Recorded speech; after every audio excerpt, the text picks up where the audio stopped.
की जो जामा मस्जिद है वो कोई 50 साल 100 साल नहीं बल्कि 200-250 साल पुरानी मस्जिद है, उससे ज़्यादा है। वहां पर कोर्ट की तरफ से बगैर मस्जिद के जिम्मेदारों को कमेटी को सुने उन्होंने एक एक्स पार्टी ऑर्डर पास कर दिया, वो गलत है। दूसरा यह है कि एक बार तो आपने गलत ऑर्डर दिया, सर्वे हो गया। दूसरा सर्वे जब किया आपने किसी को इत्तला नहीं दी।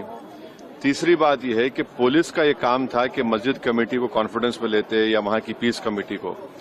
चौथी बात यह है कि जो सर्वे करने लोग आ रहे हैं वो प्रोवोकेटिव स्लोगन्स लगा कर आ रहे हैं, वो वीडियो उसका है, पब्लिक डोमेन में है। और उसके बाद जो वहां पर वायलेंस हुआ जिसमें 3 मुसलमानों को गोली लगी, उनकी मौत हुई, हम इसका कंडेम करते हैं। ये फायरिंग नहीं बल्कि मर्डर है। और जब से बाबरी मस्जिद राम मंदिर का जजमेंट आया, जिस बात को मैं पर्टिकुलरली कह रहा हूं कि उस जजमेंट के बाद ये सब चीजें खुलेंगी और एक के बाद एक खुल रही हैं। एएसआई प्रोटेक्टेड मॉन्यूमेंट सब बातें कर रहे हैं, क्या एएसआई के कानून में नहीं है कि आप उसका रिलीजियस नेचर चेंज नहीं, कैरेक्टर चेंज नहीं कर सकते? किस बुनियाद पे कर रहे हैं ये? और आप किस बुनियाद पर अपने फेथ को दूसरों पे थोपेंगे? भाई कानून कोई चीज है ही नहीं है।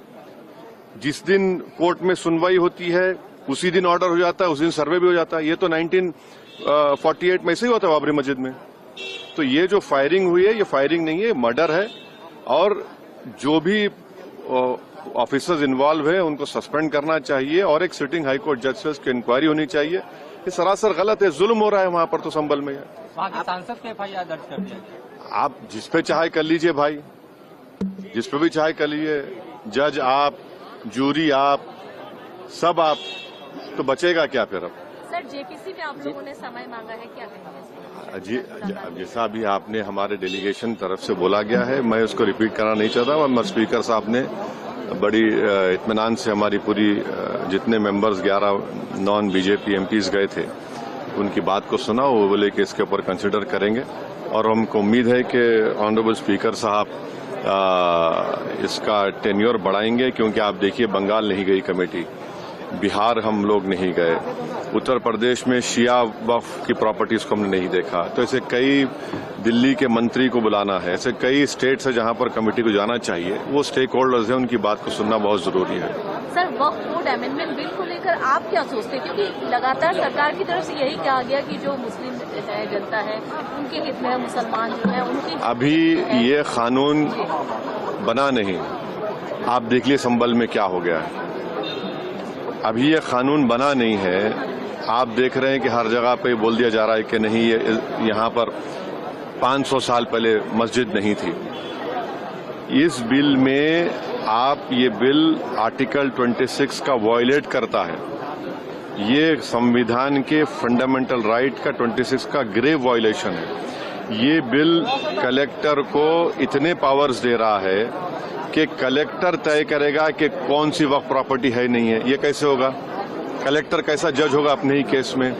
तीसरा, आप किस बुनियाद पर इस बिल में आप नॉन मुस्लिम को मेंबर बना रहे हैं? जितने धर्म की बुनियाद पर, चाहे वो हिंदू धर्म के एंडोमेंट बोर्ड्स हो, चाहे दिल्ली का एसजीपीसी हो या उसका एक्ट हो, या क्रिश्चियंस के जो भी उनके धर्म के संस्थाएं हैं, वहां पर तो कोई उसी धर्म का आदमी मेंबर बनता है।